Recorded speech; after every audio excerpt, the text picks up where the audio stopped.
I'm going to talk about the recent results from the Dark Energy Survey, third year of data analysis, and those results are related to the study of the large-scale structure, meaning how galaxies are located in the universe, weak gravitational lensing, how the shapes of galaxies are distorted by the intervening matter, and also the baryon acoustic oscillations. And as I said, I'm physically in São Paulo at the Institute of Theoretical Physics at the State University of São Paulo. And also, if you don't know, we have a CTP institute here, a CTP branch, let's say, which is the South American Institute for Fundamental Research. We have several activities, workshops, schools, cosmology. We have cosmology schools. We just had a cosmology school the beginning of the year. It's all free. They're all free events, and they're recorded. And if you're interested, you can take a look. We had really great lectures in January, and also we had a workshop in December on cosmology. And also, Linea is the laboratory that gives support to the participation of Brazilians in this international, large international collaborations. Okay, and I have 1 hour, so it's okay for you guys to interrupt me at any point and ask questions. I don't mind questions. Actually, I like questions a lot. So please feel free to ask questions at any time. Okay, so I start by telling what is the Dark Energy Survey. And to tell you what is the Dark Energy Survey, I have to mention that there are two main types of galaxy surveys. One is so-called spectroscopic. So actually, this type of surveys take spectra of galaxies. So fantastic, you have to put a fiber optics on top of each galaxy, basically, and take the spectrum. So you have a very good quality measurement of the redshift of each galaxy, but you cannot do this for a very large number of objects. Actually, well, the latest one, which is the it's called the EBOS, which is Long Digital Sky Survey, which is data for 20 years. They have a ballpark of 1 million galaxies. So usually you have very high quality redshift, but a small number of objects, and you cannot have, usually you don't have the imaging. You don't have the picture, right? You just take the spectrum. And then you can have also photometric surveys. And in these photometric surveys, we don't take the spectrum, we take pictures. Take pictures of galaxies, of different galaxies, a whole field of galaxies with different color filters. So we have a poor resolution spectrum. So we have a fair quality photometric redshift, not a very good quality, but we can have a very large number of objects. And we also have the image of the object because it's a picture. So we can look at the shapes of objects. So each one has advantages and disadvantages, of course. So the Dark Energy Survey, which we call DES, is a photometric survey. And this is just to put in context of all the surveys that are planned and existing, and some are finished. This is a somewhat outdated schedule of surveys from this what's called Dark Energy Task Force. You can see here that they divide the surveys into imaging, so meaning photometric surveys and spectroscopic surveys. And here's the Dark Energy Survey, which is imaging. And as you can see, it finished. Actually, it's finished in 2019. Then you have other imaging surveys, the hybrid prime to prime camera, and then the next big thing in this field is going to be this has changed the names, Legacy Survey of Space and Time. The acronym is the same, LSST, but the name is now Legacy Survey of Space and Time. And you have Euclid, and this is this DESI experiment, which is Dark Energy Spectroscopic Instrument, spectroscopic survey, already had its first light. And Euclid, I think it's going to be launched. I'm not sure if this, probably the end of the next year, something like that. So this is, again, this is a bit outdated, but this is more or less the the experiment. So we are here, right? So we finished and we're analyzing the data, and the DASI had some delays, etc. Well, Euclid also has some delays. Okay, so it's the Dark Energy Survey is an international collaboration, has of the order of 500 people working, and Spain is a big contributor. Brazil is based in the US. Actually, it's based. Fermilab is the institute in the US that is responsible for this collaboration. Okay, and in Brazil we have a group forming what is called the DS Brazil consortium. So so John Peoples was the first director, Josh Freeman, so it's Fermilab people. John Peoples was a Fermilab director. Now it's Richard Cron, who is from Chicago, the director. So these are some pictures of the Dark Energy surveys. The survey was conducted in this Blanco telescope. Here, this is Cerro Tololo. So this is CTIO, Cerro Tololo International Observatory in Chile, near La Serena. It's not very north, not in Atacama yet, but it's a very nice, very nice place. And this is the Blanco telescope. So it was an old telescope from the 70s that was totally refurbished in order to accommodate this digital camera. It's called dark energy camera. So the dark energy camera has this array of CCDs, and we take pictures using this CCD. So these are the array of CCDs in focal plane. And this is, probably cannot see, but there's a galaxy here. This is the blow up of the galaxy. It's very good resolution. So as I said, it's more than 400 members, 25 institutions, seven countries. This digital camera, 570 megapixels, was one of the largest digital cameras still being used. Full survey took 5.5 years, from 2013 to 2019. And in this talk, I'm going to mention the results from the analysis of 3 year of data taken, 2013 to 2016. So it's a wide field survey. The area that is covered is 5,000 square degrees, which is about 1/8 of the blue sky. And there are 5 filters, so 5 bands that takes these pictures down to magnitudes of 20. And what we measure are positions and shapes of galaxies. So of the order of 100 million galaxies in the catalogs at this point. So this is just, again, to compare with other surveys, photometric surveys. And this is a nice plot that I stole from Tim Eifler. These are different surveys. So CFHTLS, Canadian, French, Hawaiian, I forgot the rest. Cosmos, the Kilo Degree Survey, KIDS, Dark Energy Survey, Hypersupreme Camera, Euclid, FIRST, and LSST.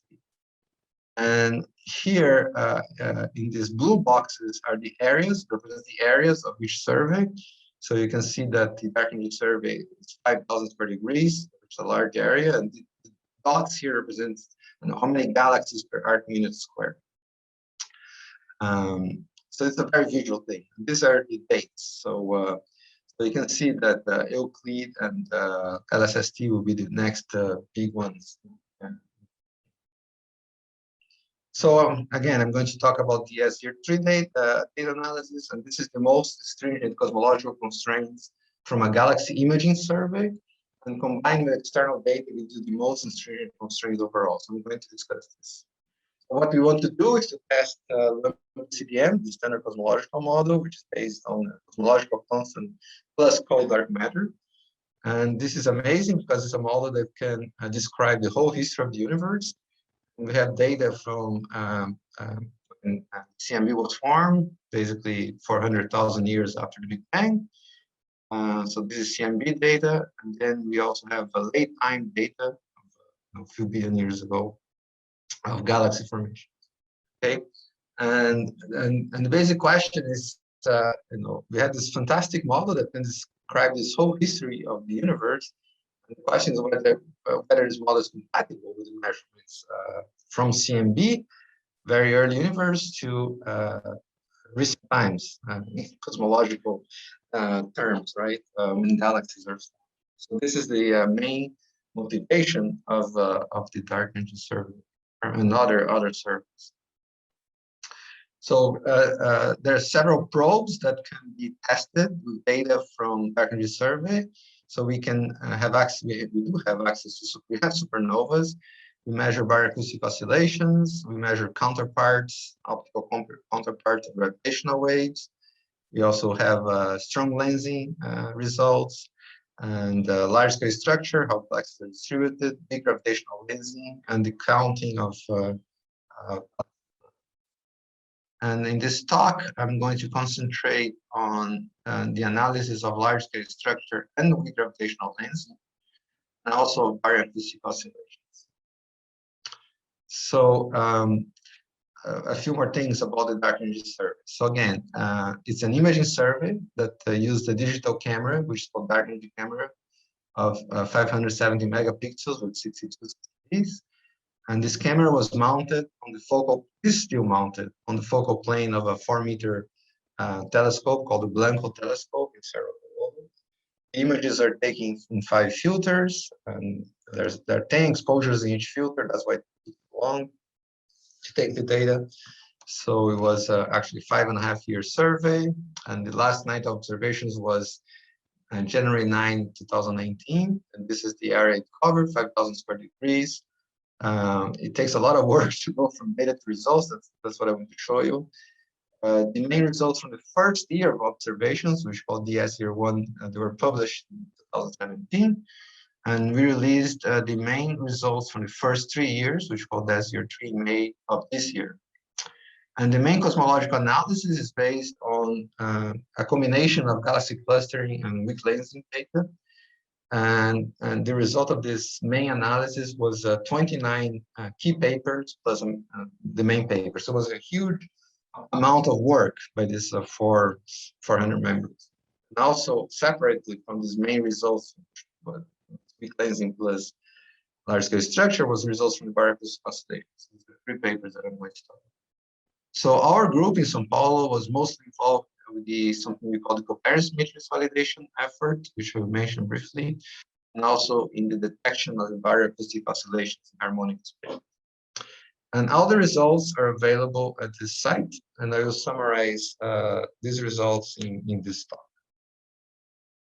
So you can summarize all the DS Year 3 main papers of these analysis of weak lensing and galaxy clustering in one slide. So this is the slide. This is joke.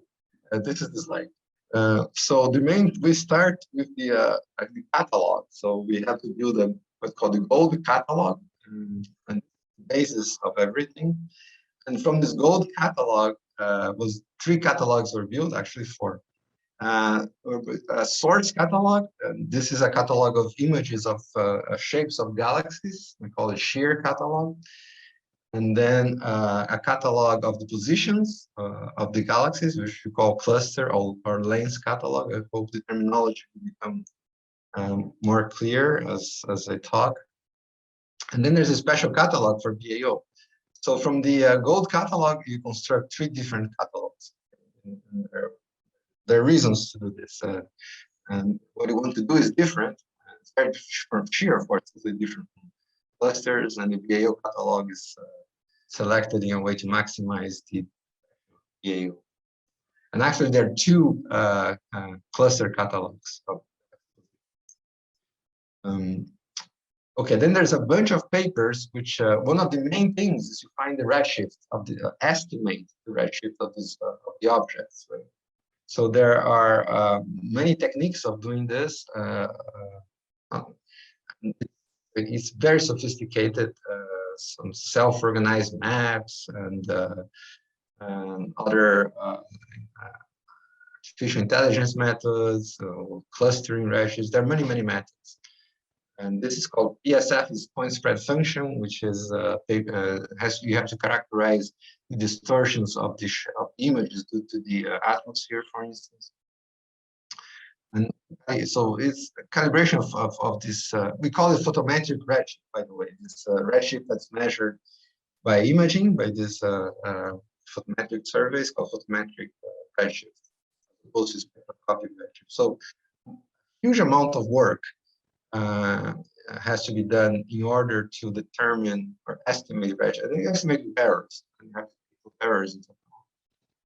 Then you have to validate things, and the one way of validating your analysis is to use simulations. So in green, all the simulations that were used, from very realistic simulations called buzzer simulations, to simulations that studied the possibility of having one galaxy near the other one, and that's called blending. And this Balrog is another way of putting high redshift galaxies in the sample.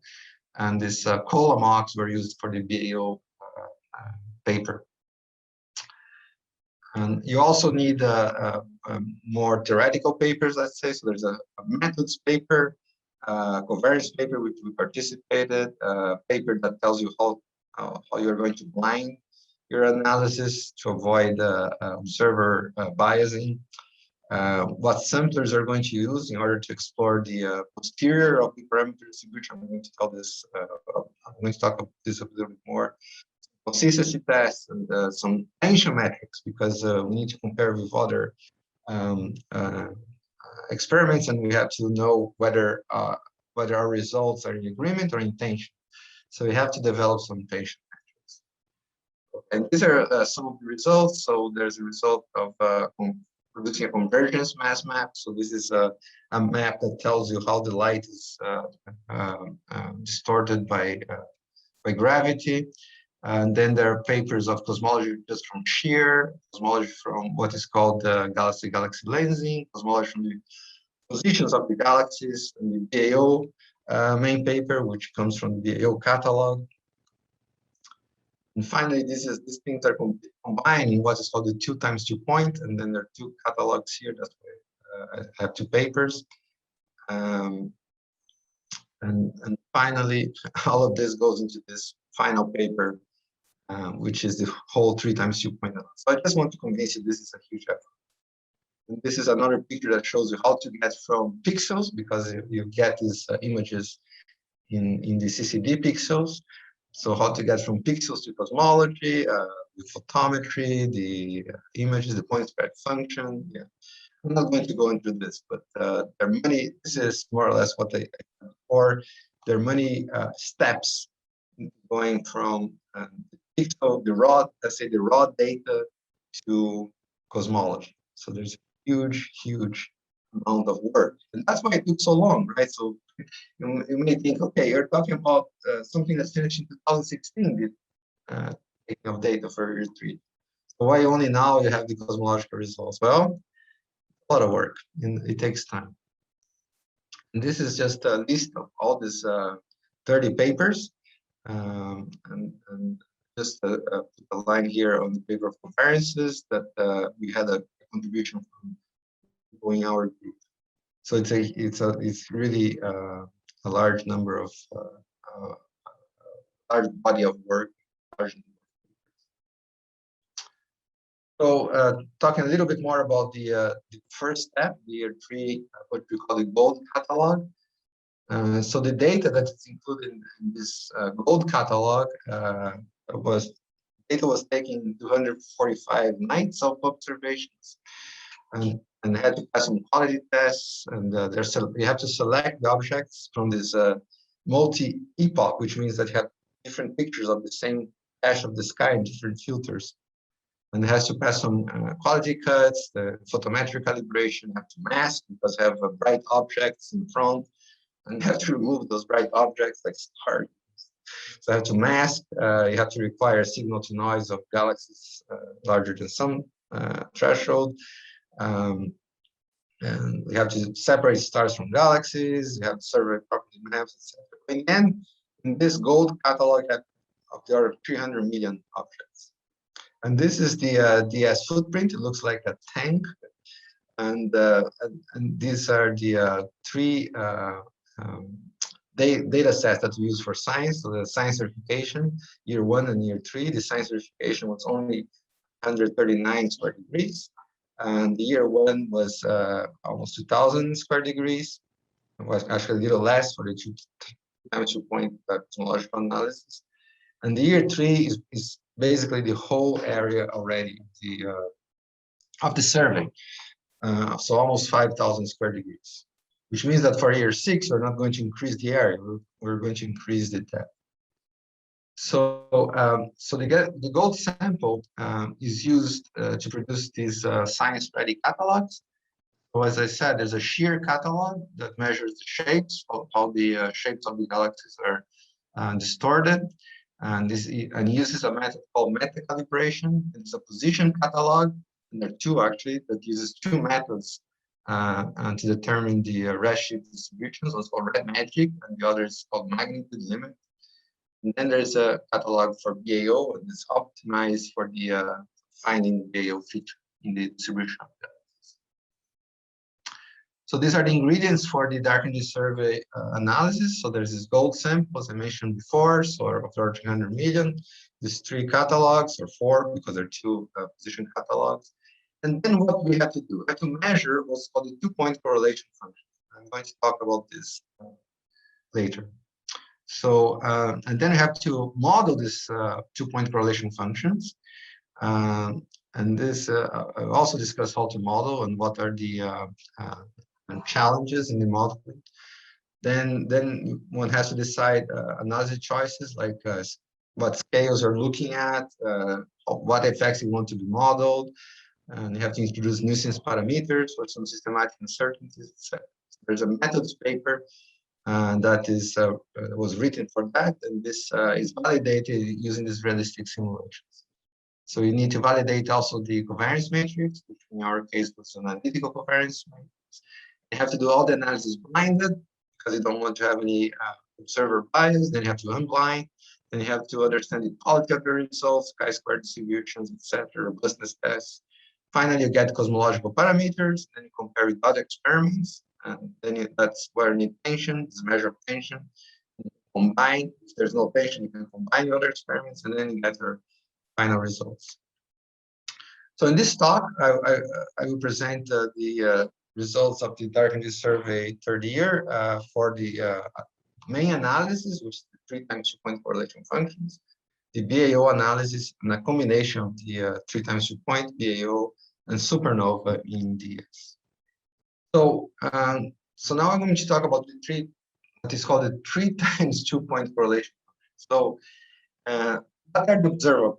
So the observables that we have are, again, the positions of the galaxies and the shapes of the galaxies. So we call the clustering of galaxies and the shear, how the shape is sheared by the weak gravitational lensing effect. So this is just to illustrate these things. So we have some, so the telescope is here, let's say, this is the telescope, and you have some galaxies in the background, and the light of these galaxies in the background has to go through this amount of dark matter, distribution of dark and galaxies, right? It's mostly dark matter, and it gets distorted. The shape gets distorted by weak lensing.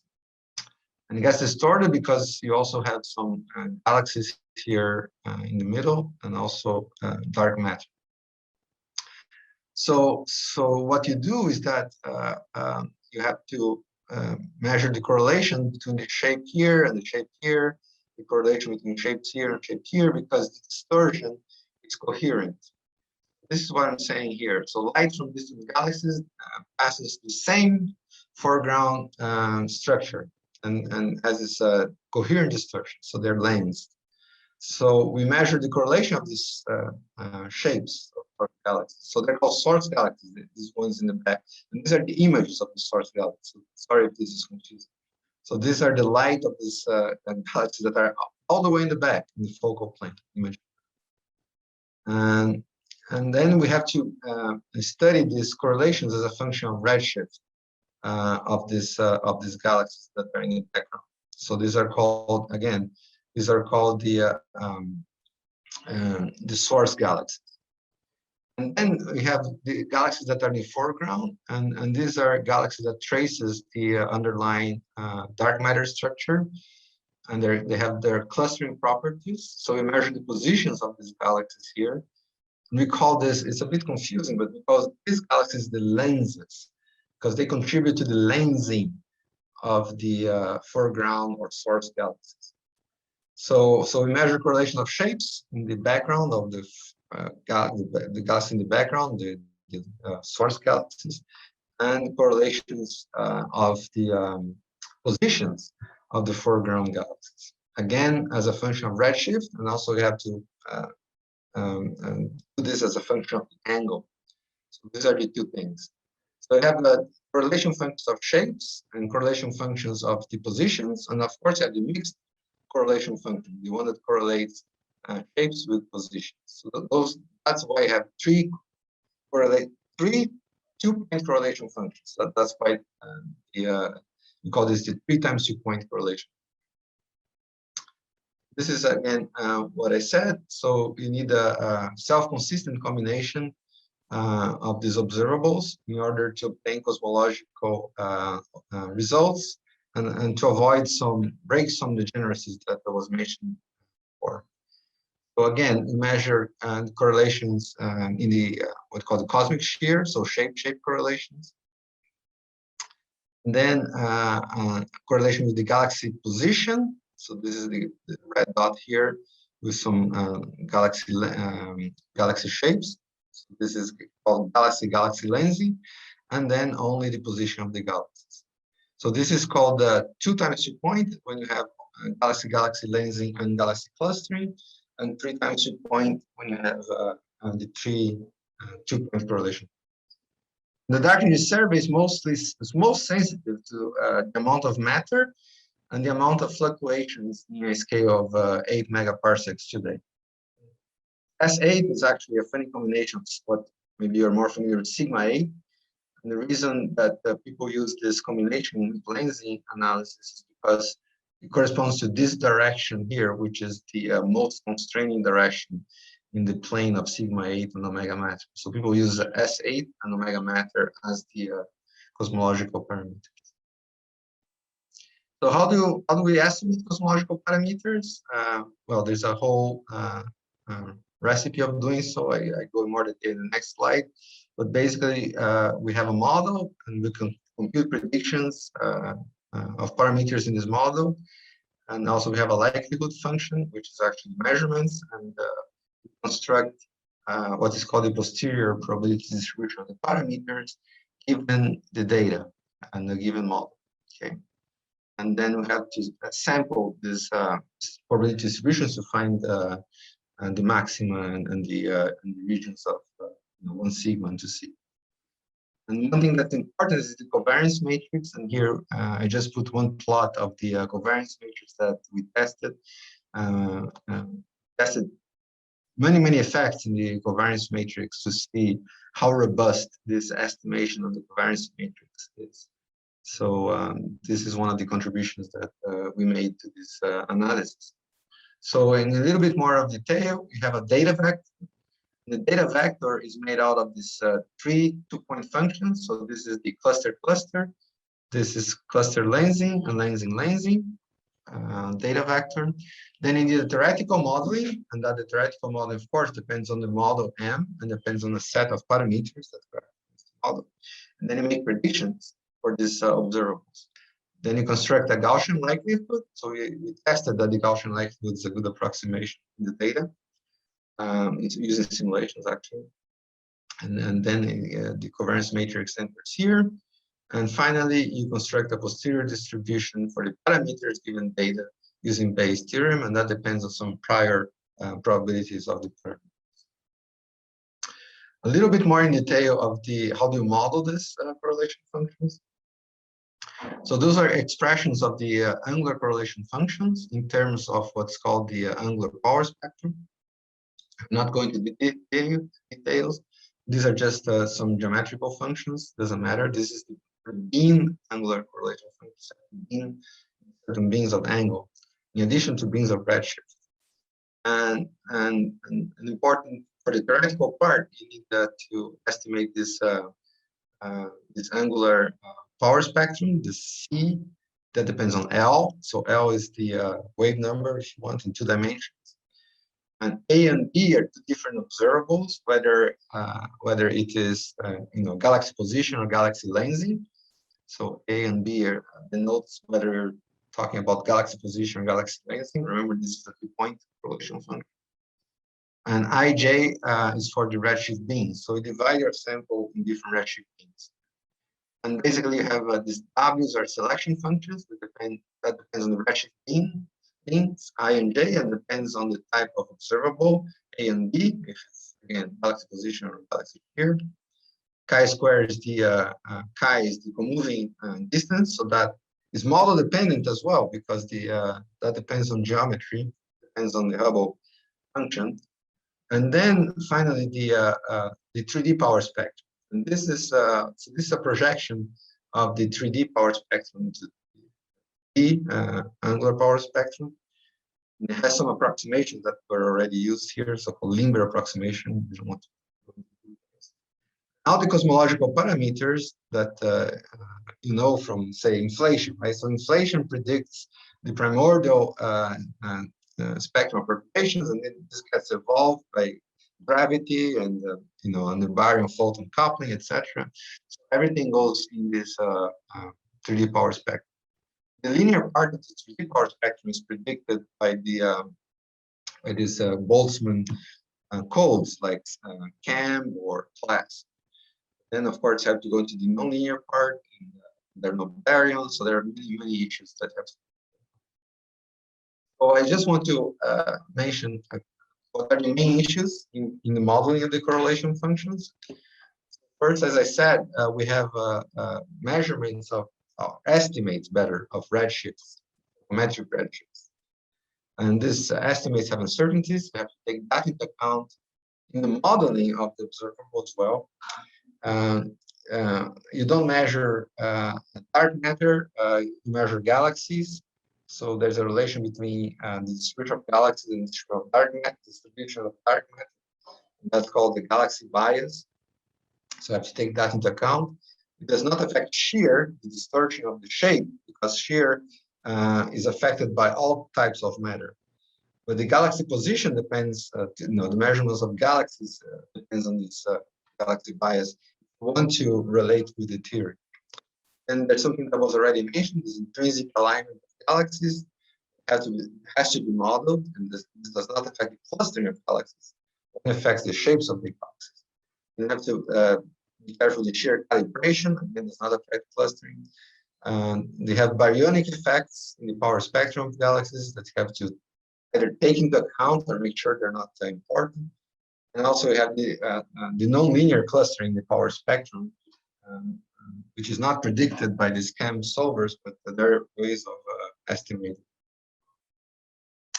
So the issues in modeling, they are dealt with in the following way. First, we introduce nuisance parameters to parameterize uncertainties in the photometric redshift, in the galaxy bias, in the shear calibration, and all of these things, all of these uncertainties, they have to be parameterized. And they're parameterized by introduction of these nuisance parameters.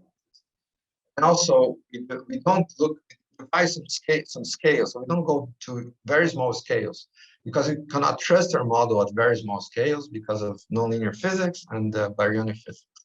So we have to make what's called scale cuts.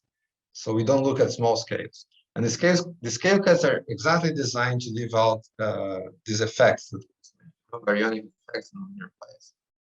Of course, it has to be implemented, and these mitigation methods have to be implemented and tested against realistic simulations to make sure that you understand what's going on. And we must have a requirement of accuracy in recovering the cosmological parameters. So this is what I want to show in this plot. So this is just to show you that the analysis of the dark energy server year 3 data is restricted to some scales such that nonlinear modeling and uncertainty in the bias, they have an effect which is smaller than 0.38 sigma. So it's a small effect in the cosmological parameters. This is tested with synthetic data, one set of synthetic data without any nonlinearities, for instance, and the other synthetic data with linearities. You go to the same pipeline and you see what's the difference between the parameters that you extract. And if the difference is smaller than 0.3 sigma, you say that you're. So this is a way, this is done in this methods paper and validated on simulations. Now, the main issues, there are also issues in the measurement, of course, of the correlation functions. The main issue is systematic errors. So there are many systematic errors that you can have. You have effects of the air mass, of seeing, exposure time, depth, stellar density, dust. There's several systematic effects, systematic errors that you have to take into account. And those are mitigated with a weighting scheme that decorrelates the maps of galaxies from the systematic maps, and also need a model for the point spread function. And this is just what happens if you don't take into account this weights.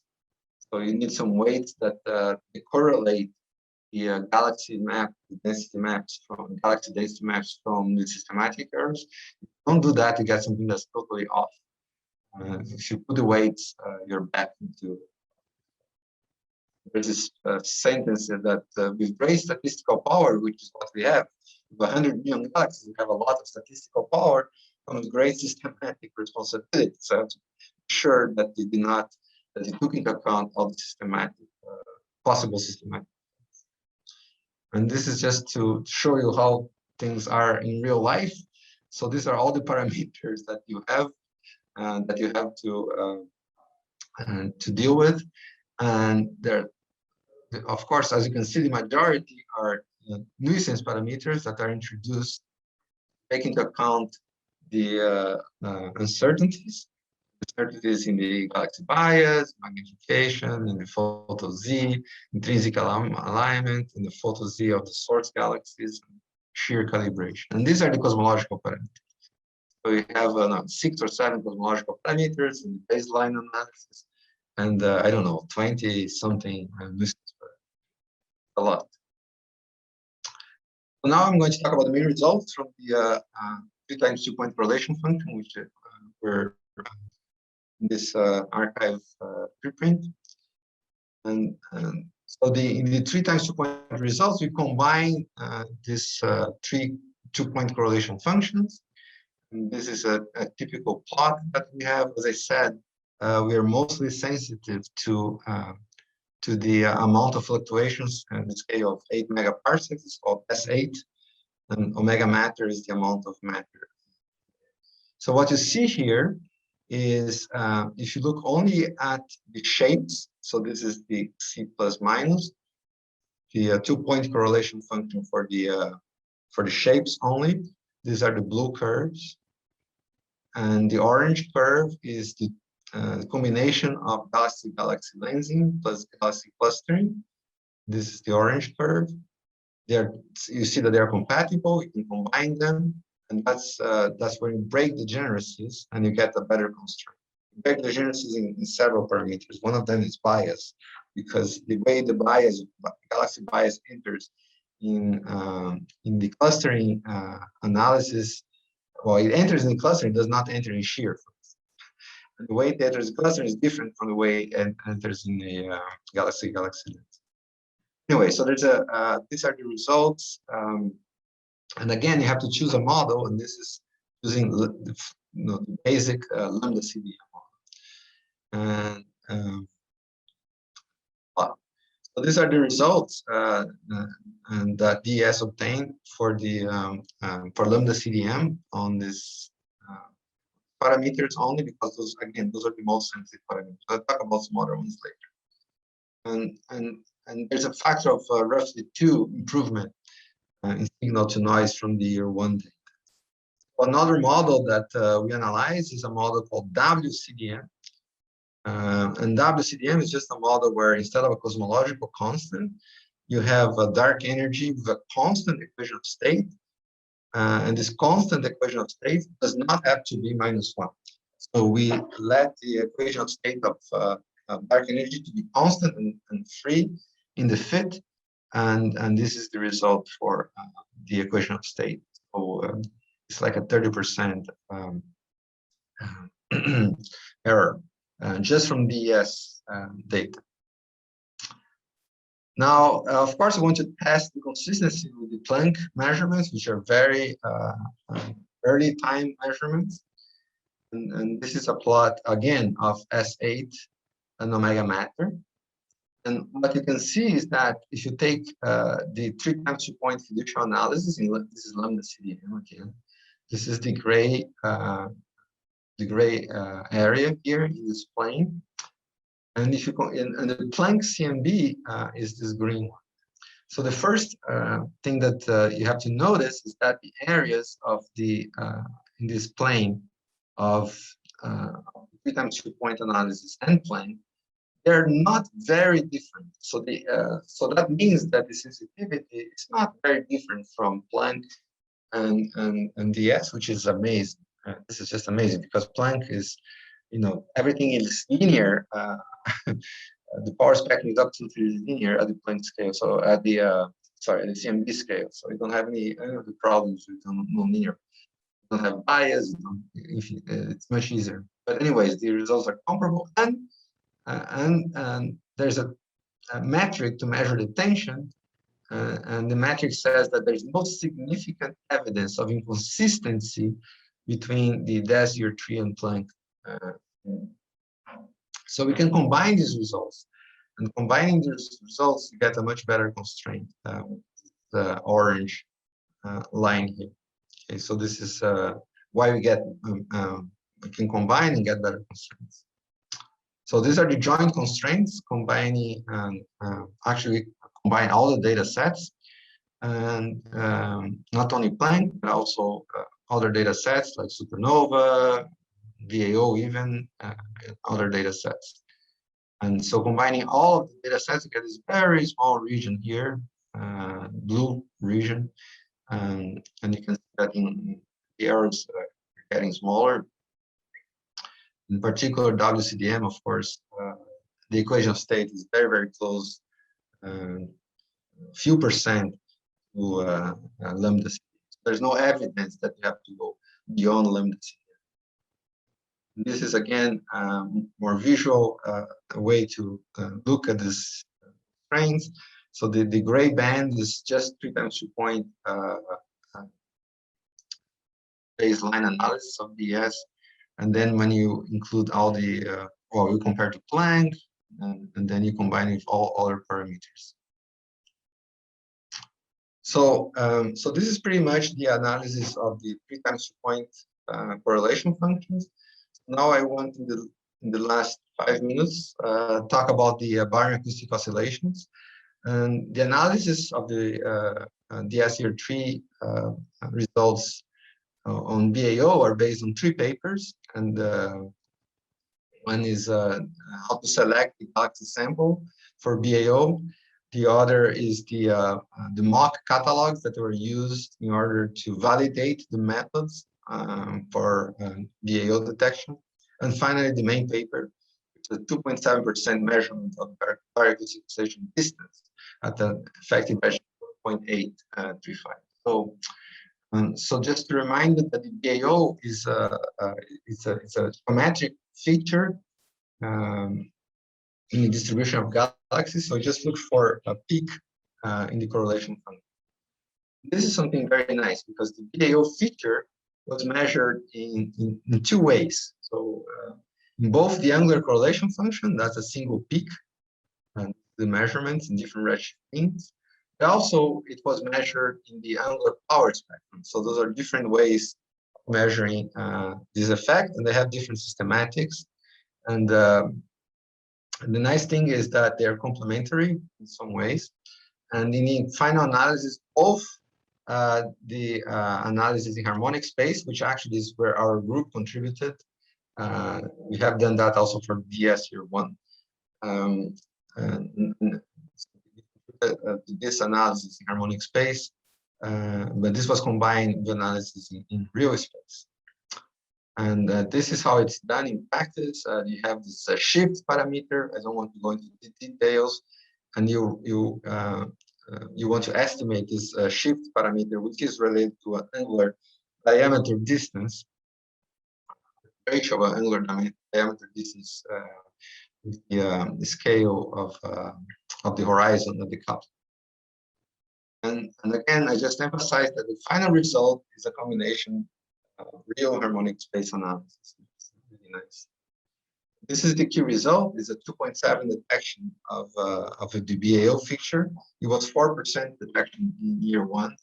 And this is the most precise BAO distance measurement from imaging data. And it's competitive with spectroscopic for data for redshifts larger than 0.75, and significance level is 2.36. This was, of course, tested against a battery of robustness. This is the money plot, and this is there's alpha parameter, if you want, this ratio here compared to Planck. So the baseline here cosmology is Planck cosmology. So this is one is for Planck, and these are results from different large scale surveys. And that's year 3 is a bit low, but it's not significant, statistically significant discrepancy here. And then finally, you can combine 3 times 2 points. You have 10 minutes. Yes, I'm finishing. Okay. So finally, the combination of the we can combine 3 times 2 points, the baryon acoustic oscillations and supernovas only from the dark energy survey. So it's really a combination of the geometry and the growth of perturbations. And this is a nice plot that shows you have ds black. The black curves are 3 times 2 ds and supernova ds, and then if you add in the year 3 BAO, you get the purple curve. So you get a reduction in the allowed regions here. That's very nice. So these are the results in the black box is for ds year 3 times 2 point plus supernova, and then when you add BAO, you reduce the uncertainties a little bit. That's what you expect. So this is, I think I got to an end here, and then I move to my conclusions. So the dark energy survey has presented results from 3 years of data collecting. So this is the TS year 3 results. Presented results for a combination of correlations among galaxy positions and galaxy shapes. And that's what's called the 3 times 2 point analysis, and also the baryon acoustic oscillations, and also supernovas, and also clusters. I think clusters is not finished for year 3 yet. And these are the most precise results from imaging surveys to date. You'll certainly be surprised by LSST soon. And results, they are improvement of order 2 with respect to the year 1 DS results. So there are another important conclusion is that there's no statistical significant inconsistencies with Planck within the standard cosmological model, which is lambda CDM. So we can combine the data to obtain the strongest constraints in cosmology. Something I didn't mention, but I just want to mention the conclusion that we found something that we don't understand yet, which is an apparent correlation between the clustering and lensing amplitudes. And we need to understand this better, but it does not influence the cosmological results. So the main conclusion is that the lambda CDM still is the best model to describe the whole history of the universe. There's no evidence of a need to go beyond lambda CDM so far. So new upcoming surveys, like the dark energy spectroscopic instrument, which is already taking data, LSST, which will start in 2 years, Euclid, which will start next year, you continue to test this standard cosmological model at an unprecedented level.